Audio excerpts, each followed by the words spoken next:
Slow Burn Media and Bill Huffman present Who Killed, a podcast that provides a voice for the voiceless. Good evening, everyone. It has been 20 years and still no answers in the case of Tammy Zywicki. And tonight, federal agents making a passionate plea for help in hopes of bringing a killer to justice. Investigators are trying to determine if a 58-year-old arrested in Waterloo this week for the deaths of 3 women could be connected to other unsolved murders. Officers say new DNA evidence tied Clark Perry Baldwin to the deaths of those 3 women whose bodies were dumped in Wyoming and Tennessee. According to court documents, Baldwin, a long-haul trucker from Iowa, also raped and choked a woman in Texas in 1991. Baldwin is being held without bail at the Black Hawk County Jail. Katie Johnston for CBS 2 Chicago. So 21-year-old Tammy Zywicki eased her 1985 Pontiac sedan into the emergency lane, turned on the flashers, and got out of the car. A truck driver stopped to help.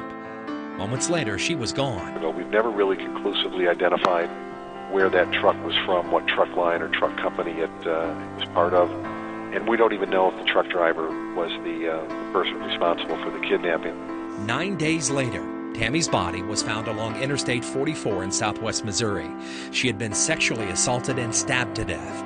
And while investigators collected physical evidence at the scene, they have never been able to corral a killer. The problem with all physical evidence that you recover, whether it's DNA, a latent fingerprint, you have to have a known sample to compare it to. And right now, that's what we don't have. Illinois State Police did not respond to our request for comment, but People magazine reports police told them the investigation is continuing with recent advances in DNA technology. From 7 on Main and Maxwell, 7 News.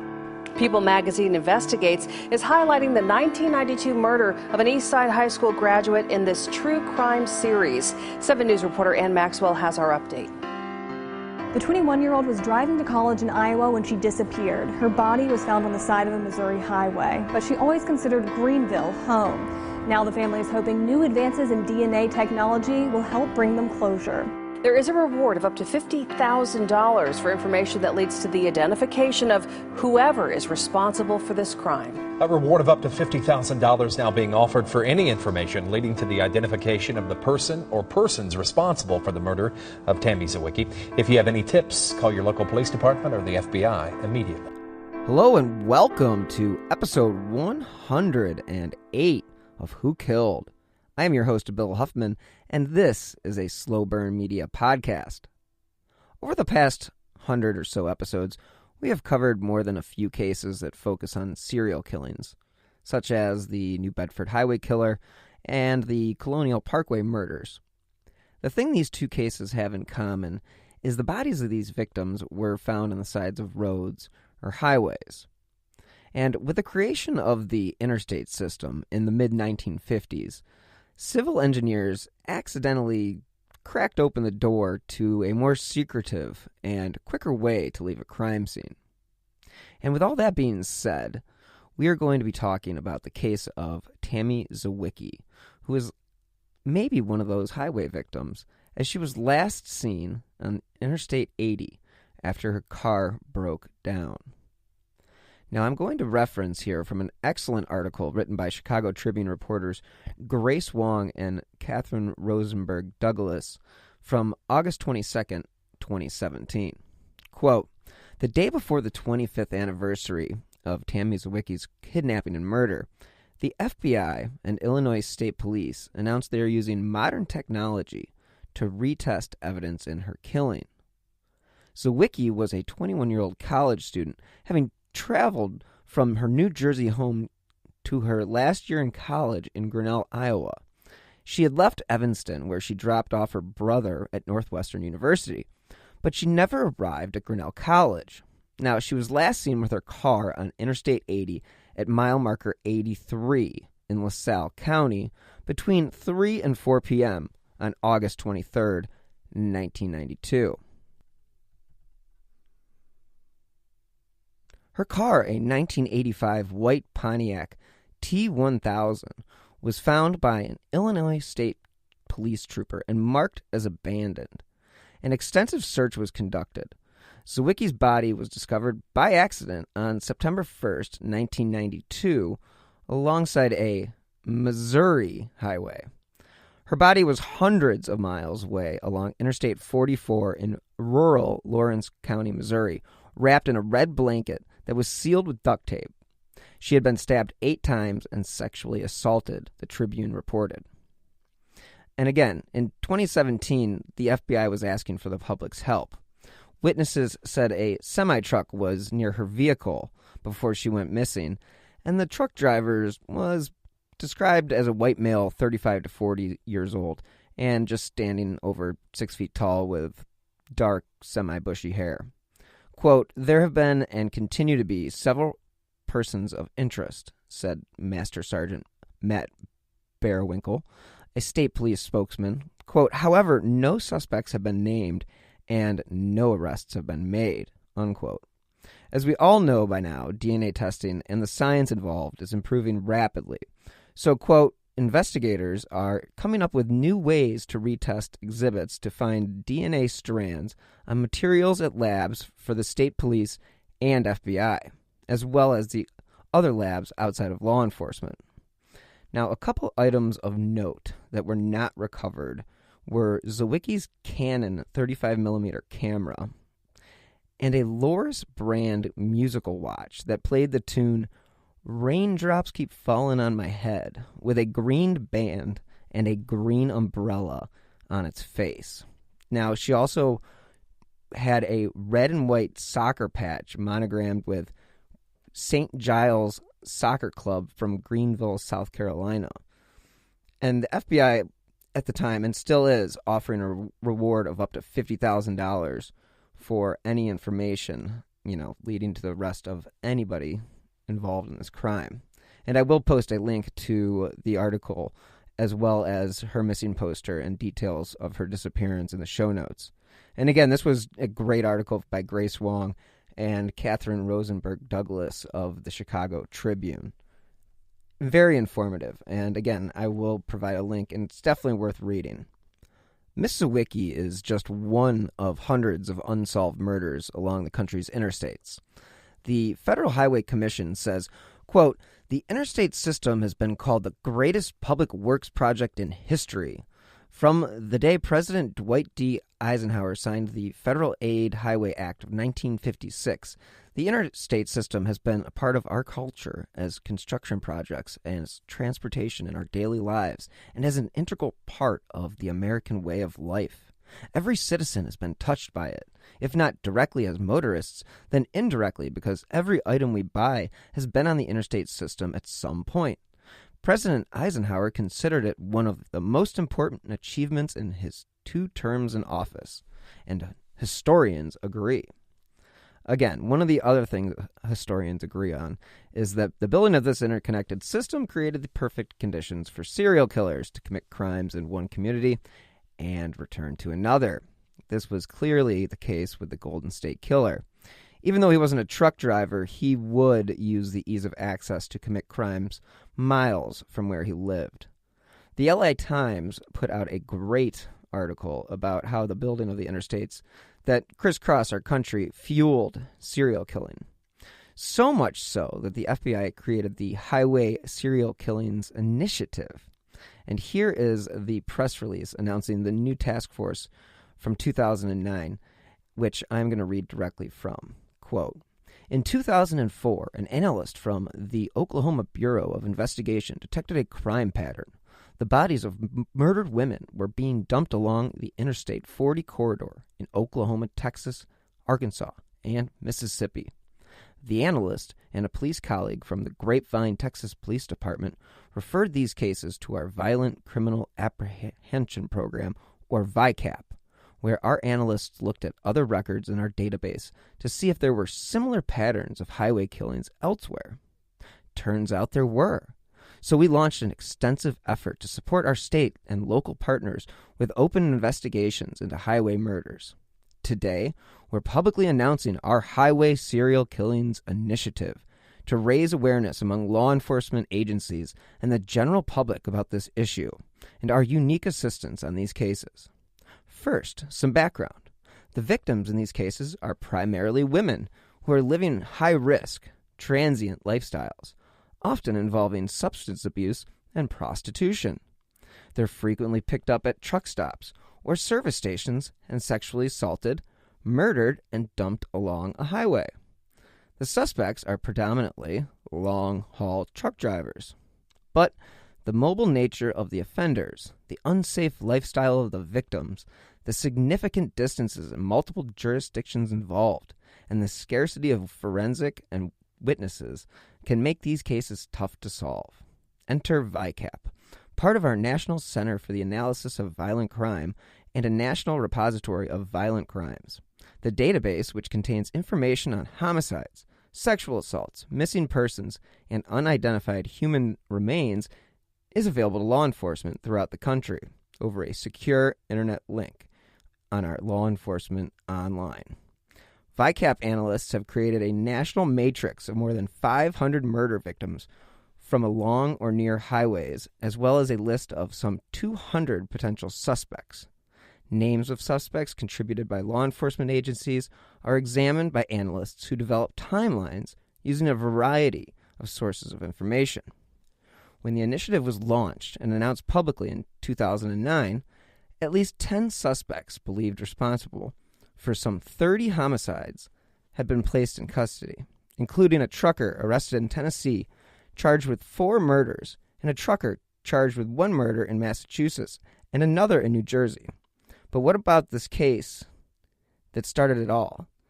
The series of murdered women being dumped along the Interstate 40 corridor in Oklahoma and 3 other states. 2 people who were working together have been charged with some of the murders, and the investigation to tie them to the others continues. This article I referenced before reading the press release, they state that the unit is housed in a nondescript brick building on the outskirts of Washington, D.C., and this is where FBI analysts pore over reports and computer entries looking for patterns and slayings from California to Connecticut. Since the program began, more than 24 killings have been solved, authorities say. Oversees the Highway Serial Killings Initiative said the program helps local police connect the dots to slayings outside their jurisdictions. He said most of the victims, as mentioned before, led high-risk lifestyles that left them particularly vulnerable. Quote, "We don't want to scare the public and make it seem like every time you stop for gas, you should look over your shoulder," unquote. But many of these victims made poor choices. But that doesn't mean they deserve to die, unquote. Again, it's a really great article, and again, like I mentioned before, I'll provide a link in the show notes. Now, of course, this is not to say that all truck drivers are serial killers, nor are all serial killers truck drivers, but patterns in the roadside body dumps and other evidence has prompted many to speculate that the mobility, lack of supervision, and access to potential victims that just so happen to come with the job are the perfect cover for anybody who wants to kill. So one investigator told the LA Times in that article, quote, "You've got a mobile crime scene. You can pick up a girl on the East Coast, kill her 2 states away, and then dump her 3 states after that." And again, the reason I bring all of this up in regard to Tammy's case is because she was last seen on Interstate 80, and witnesses say there may have been a semi near her car. Plus, her body was found hundreds of miles away in another state. In an article by Ryan J. Foley of the Associated Press, investigators from multiple states were looking into a certain long-haul truck driver from Iowa who was implicated in at least 3 women's slayings in the 1990s, and he may be possible for other unsolved homicides. And this person was Clark Perry Baldwin, 58, of Waterloo. Now, he was arrested when DNA evidence allegedly tying him to 3 women whose bodies were dumped in Wyoming and Tennessee. Court documents allege that he also raped and choked a woman in Texas in 1991. So, detectives with the Iowa Division of Criminal Investigation were looking into any connections that Baldwin may have had to cold cases from that time span. And Special Agent Mike Kraftful said other agencies were scrutinizing Baldwin given that he traveled the country.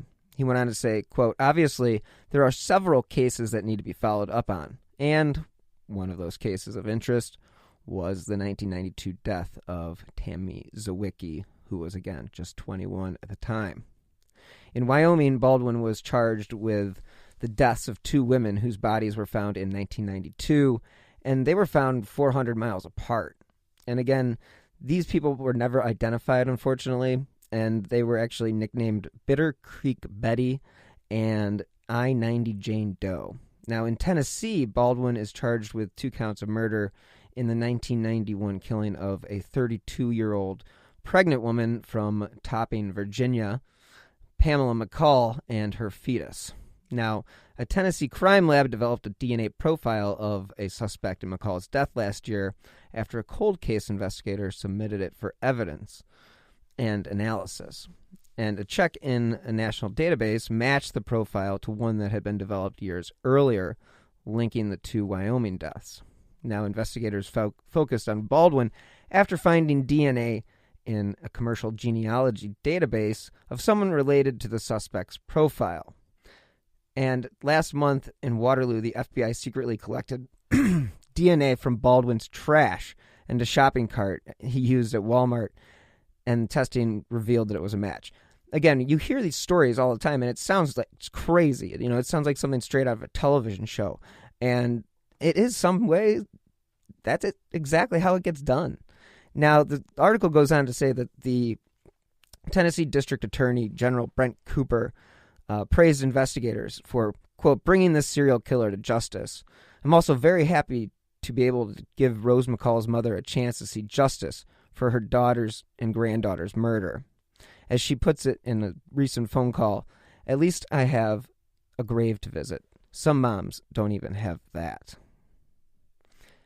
Court documents say that Baldwin allegedly raped a female hitchhiker from Kansas in Wheeler County, Texas, at gunpoint in his truck in 1991. The 21-year-old woman told police that Baldwin struck her in the head, bound her hands and mouth, and then tried to choke her to death. He allegedly admitted to the assault, but was released pending grand jury proceedings. Unfortunately, he was never prosecuted on that case.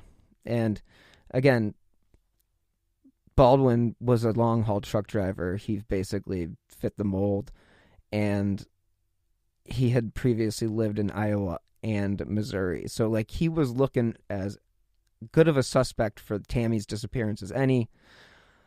I have an unfortunate update to give you. Authorities in Illinois say an Iowa man charged in 1990 serial killings, quote, does not appear to have been involved in the unsolved 1992 slaying of a college student. The Illinois State Police said Friday that Clark Perry Baldwin is not a suspect in the death of 21-year-old Tammy Zywicki. The statement appeared to rule out what had seemed to be a promising lead in the case of Zywicki, who was abducted after experiencing car troubles on Interstate 80 near LaSalle, Illinois in 1992. She was returning from Evanston, Illinois to Grinnell College in Iowa. Again, her body was found in Missouri days later with evidence of stabbing and sexual assault. Police had arrested Baldwin, a former truck driver, at his home in Waterloo, Iowa on Wednesday, and he was charged with the deaths of 2 women who were found in Wyoming in 1992 and a woman whose body was found the prior year in Tennessee. And a retired investigator who worked on Zywicki's case had told the LaSalle News-Tribune that the allegations against Baldwin in the other cases fit the profile of the person who killed Zywicki. But the Illinois State Police didn't elaborate on why Baldwin isn't suspected, but the case remains under investigation. This week's episode is sponsored by HelloFresh. With HelloFresh, you get farm-fresh, pre-portioned ingredients and seasonal recipes delivered right to your doorstep. Skip trips to the grocery store and count on HelloFresh to make home cooking easy, fun, and affordable. That's why it's America's #1 meal kit.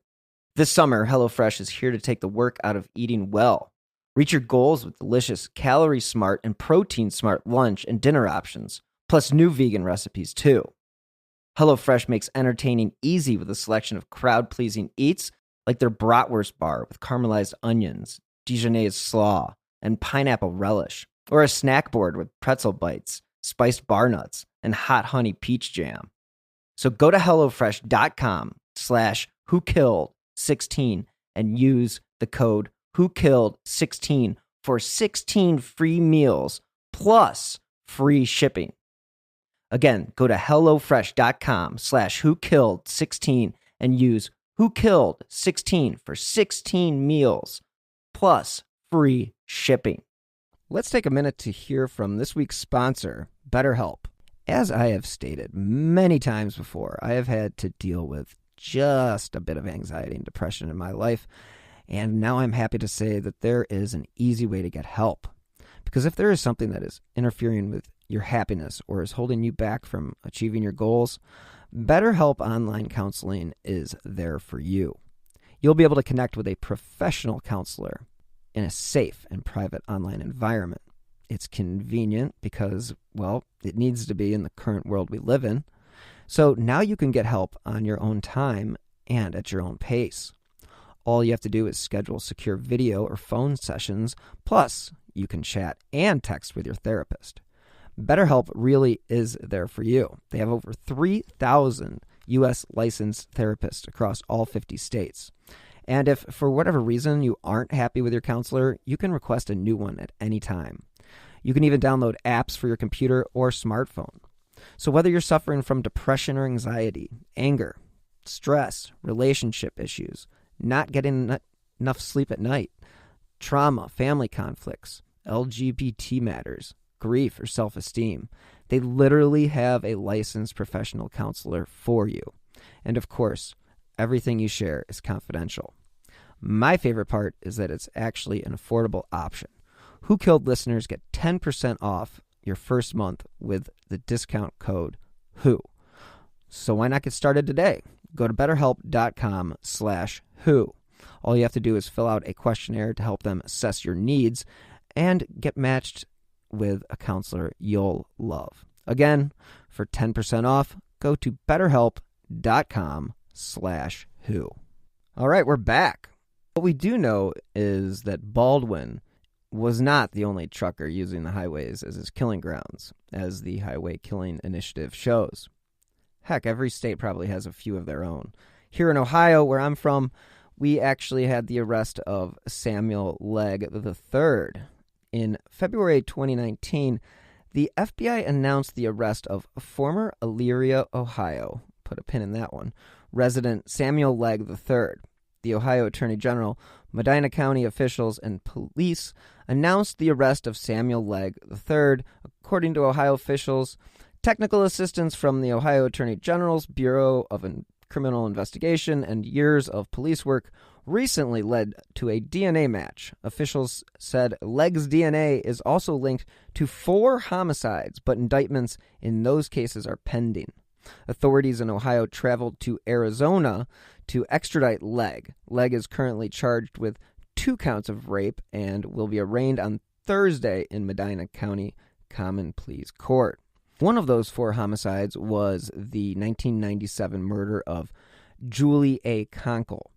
Lake County, Illinois Sheriff John Eidelberg announced through a collaborative effort with multiple law enforcement entities the arrest and capture of suspected serial killer Samuel Legg, 52, of Chandler, Arizona. The investigation into the case by the Lake County Sheriff's Office stemmed from the 1997 murder of Julie A. Conkle when she was only 39 years of age. The Lake County Sheriff's Office Cold Case Unit, Federal Bureau of Investigations, Chicago Field Office, and Lake County's Attorney's Office, as well as the Ohio Bureau of Criminal Investigation, BCI, authorities in Medina County, Wood County, Lorain County, and Mahoning County collaborated throughout the extensive investigation. And on October 23rd, 1997, it was Conkle's body who was discovered deceased behind an abandoned truck stop located in Russell, Illinois. Following an autopsy, Conkle's death was ruled a homicide caused by asphyxiation by manual strangulation. The sheriff's office conducted an extensive investigation, and after all leads were exhausted, her case went cold. Now, in 2006, The Combined DNA Index System, as we all know, is CODIS, linked DNA collected from Conkle's homicide with a 1996 homicide in Wood County, Ohio, and again in 2012 with a 1992 homicide in Mahoning County, Ohio. Now, Legg was charged in February in the 1992 murder of Sharon Lynn Kadzierski, whose body was found near the Universal Truck Mall parking lot in Austintown, Ohio. Unfortunately, a judge has twice found Legg incompetent to stand trial for Kadzierski's murder. And again, Legg's DNA was not actually logged into CODIS because he had not been arrested in or convicted of a felony since collecting began, which resulted in the collected DNA samples being labeled as that of an unknown male contributor. And in 2018, the unknown male contributor DNA was tested looking for a familial or direct connection. And guess what? A familial connection was found. So as the connection was investigated, the link basically steered them towards Legg. And Legg has subsequently been found to be 1 in 1 trillion match as being the source of the DNA found on Conkle. So, again, at the time of these homicides, Legg was, again, a long-haul truck driver, primarily working in the Midwest and living in Ohio. In January 2019, Medina, Ohio authorities obtained an arrest warrant for Legg for a separate 1997 sexual assault case. At this time, Legg was living in Arizona, where he was arrested and subsequently extradited to Ohio, where he was interviewed by Lake County Sheriff detectives and Ohio authorities regarding the homicides. After reviewing the facts and evidence in the murder investigation of Conkle, the Lake County State's Attorney's Office approved 2 counts of first-degree murder for Legg on July 29, 2020.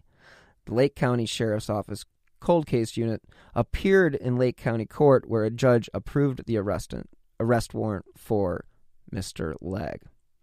And again, unfortunately, as I mentioned before, Legg has been declared incompetent to stand trial due to his mental state. This leaves more than a few questions left unanswered for now. One of those unanswered questions is one Angela Hicks. Put a pin in that one for a future episode. The judge declared Legg incompetent to stand trial and that his competency cannot be restored after a report by mental health professionals who evaluated him reached the same conclusion. He was ordered to be held in a treatment facility with the hope that his competency can be restored. Now back to Tammy Zywicki. With all the negative things that we've seen about social media in the past, forever since it's been created, it's easy to look past some groups that actually do good things and use their power to help society. And I'd say one example is the social media group trying to solve Tammy Zywicki's murder. There was actually a news story this past March by CBS 2 in Iowa that states it was 12 years ago when Patrick Jones, a stranger and a father of 2 girls who reminded him of Tammy, couldn't stop thinking about her case. This led to the creation of Who Killed Tammy Zywicki Facebook page. Quote, my wife, every day, and I'm not joking, every day, my wife, we talk, and she'll go, somebody knows something today, or somebody's going to post something today. We got some good information a while back, and she was just so hopeful every day, and would just wake up and say, today's the day, and hopefully one day she's going to say it, and it will be the day, said Jones. Now, there's more than 1,700 members now, and posts welcoming new people come in weekly. And, quote, at one point we were happy we had 100 members, and everyone's jumping up and down, hey, we have 100 members, and I think we have a little more now, said Jones. Now, the goal, of course, in any of these Facebook social media type of groups is to be a resource. And, again, Tammy's case needs to be kept alive because it is basically 30 years old. And I know this is just one of those many examples of Facebook groups doing actual good with their platform. And it's refreshing to see people using the power of social media to find answers for these families who are otherwise left, basically miserable with the fact that they don't know who committed these crimes against their family members or friends. And it's been, 3 decades since Tammy Zywicki was found in Missouri. And we can at least be hopeful about the fact that technology has, no pun intended, apologies, cliche, whatever, jumped leaps and bounds in the last 30 years. I mean, the last 10 years, it's been incredible. And the things investigators once believed to be fiction are pretty much solving cases that we thought to be unsolvable.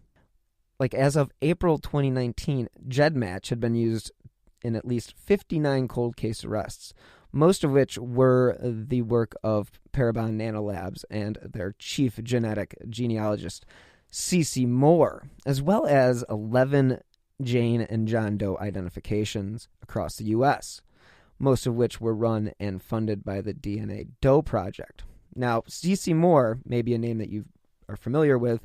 She is a very popular name in the DNA game, and I actually had a chance to speak with her at CrimeCon in 2018, and I did ask her if she would investigate or had heard about the Mihalovic case, and she did know something about it, and so, there was some talk, but again, they don't have that much DNA there. Anyway, she has been a leader amongst others who have turned science into one of law enforcement's most powerful weapons.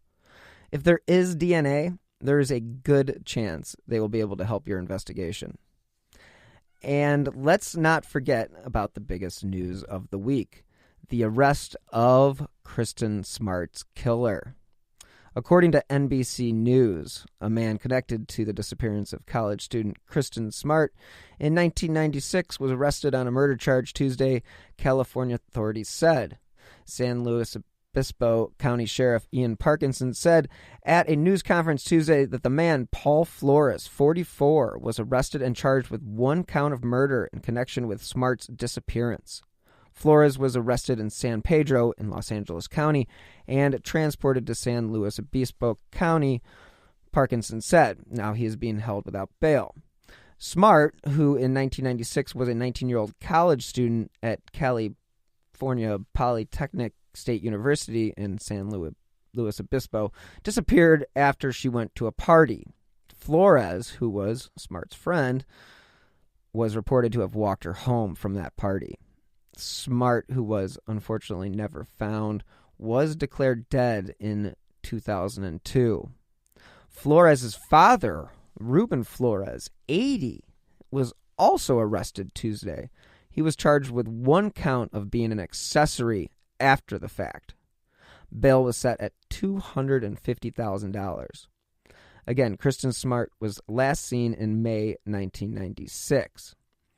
Now, a lawyer representing Paul Flores, Sarah Sanger, said her firm would not comment about pending cases, and Harold Misick, an attorney to Ruben Flores, declined to comment because he has not yet been able to contact his client. Now, again, this case is one of those cases that have been in true crime lore since it began in 1996. And Paul Flores has long been considered a person of interest in the case. And it got renewed attention from the podcast community with the podcast Your Own Backyard. Quote, throughout our investigation, Paul Flores has remained a person of significant interest, Parkinson, the sheriff, said Tuesday.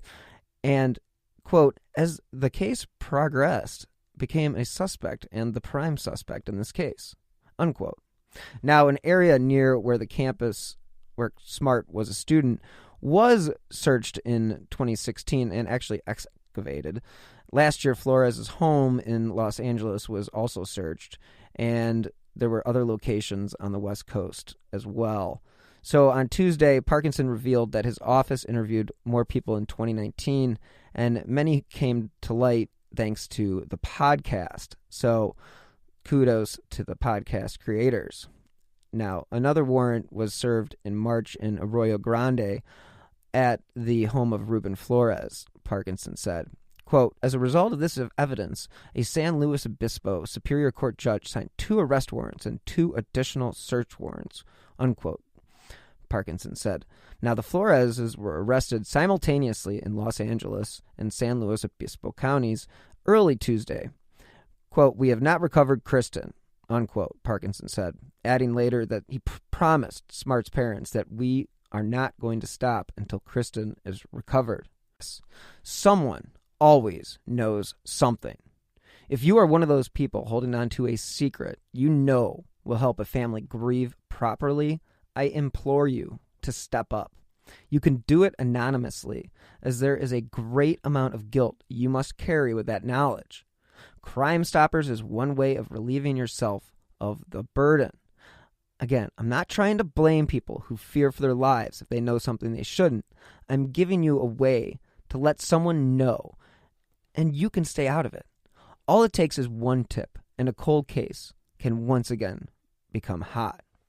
And we can only hope there is resolution for the Zywicki family and the hundreds of others who suffer without knowing who killed their friend or family member. I would like you guys to stick around after my outro to listen to an original story produced by CBS 2 Iowa. And it's very intriguing. It actually names a possible suspect. And again, it would only make sense to play the whole story in its entirety. So it's only 2 minutes and 12 seconds long, but it's original reporting from CBS 2 Iowa, and it's fascinating. So again, stay tuned after the outro for that news clip. Again, thanks so much for listening. Thanks so much to this week's sponsor, BetterHelp.com. And thank you to the listener for tuning in to this week's episode. As a reminder, I drop new episodes of Who Killed every Friday, wherever you get your favorite podcasts. I will also be dropping a new season of My Passion Case this spring, so look for new episodes on Tuesdays once the new season launches. If you guys have any information concerning Tammy Zywicki's murder, please contact your local FBI office or submit a tip via Crime Stoppers. Again, you can do it anonymously. Her hometown of Greenville, South Carolina, has an FBI field office, and that can be reached at 1-803-551-4200. Enjoy this podcast. You can always help support the show by clicking on the donate button in the show notes or via the Venmo app with my username at Bill-Huffman-3. And seriously, every contribution, big or small, keeps these slow burn podcasts going. And you can also support the show by leaving a review on Apple Podcasts or wherever you listen to your favorite shows. Those 5 stars help keep the important cases I cover, such as Tammy Zywicki's, Amy Mihaljevich's, Cynthia Anderson, and many more, in the spotlight. If you'd like to stay up to date on the cases that I have in the pipeline, please follow me on Twitter at BillHuffman3. So again, thank you so much for listening. Until next time, stay healthy and be safe.